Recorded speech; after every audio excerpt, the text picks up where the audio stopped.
breaking news, President Trump is defending his widely criticized congratulatory call to Russia's President Vladimir Putin on his re-election, going so far as to say Russia can help the United States solve the world's problems. But the president's gesture isn't necessarily scoring any points with the Kremlin. Let's go live to Moscow. Our senior international correspondent, Frederik Pleitgen, is joining us. Fred, I understand more verbal attacks on the United States today.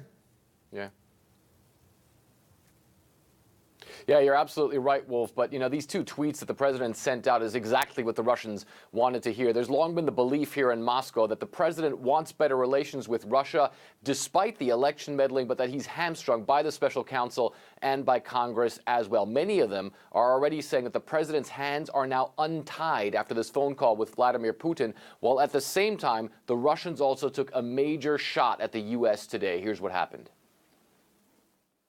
Only hours after President Trump called Vladimir Putin congratulating him on his election victory, I had a call with President Putin and congratulated him on the victory. Moscow throwing a bizarre accusation at America, apparently hinting that a former Russian spy and his daughter, poisoned by a nerve agent in England 2 weeks ago, may have been targeted by the United States. If you fantasize a little bit, this official said, it's likely that all this could have been orchestrated from across the pond.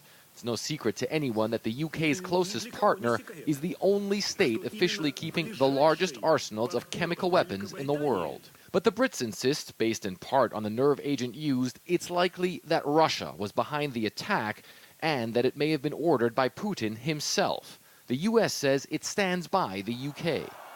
Vladimir Putin won a landslide election victory on Sunday against the backdrop of wall-to-wall support from state media, and with no serious challenger, a monitoring group says there were irregularities. White House spokeswoman Sarah Huckabee Sanders struggling when asked whether the president considered the election to be free and fair.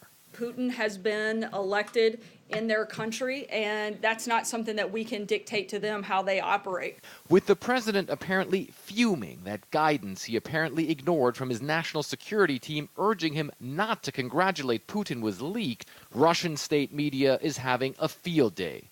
Guests on this show ripping into the United States, but defending President Trump.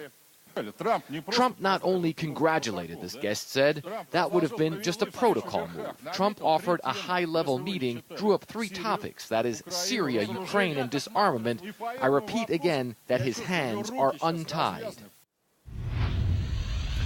And Wolf, the Kremlin officially did not want to comment on the president allegedly having been advised not to congratulate Vladimir Putin on his election victory. However, they did say they appreciated the call from the president and they look forward to working together with him on an array of international issues. Wolf? We'll see what happens. Fred Pleitgen in Moscow, thanks.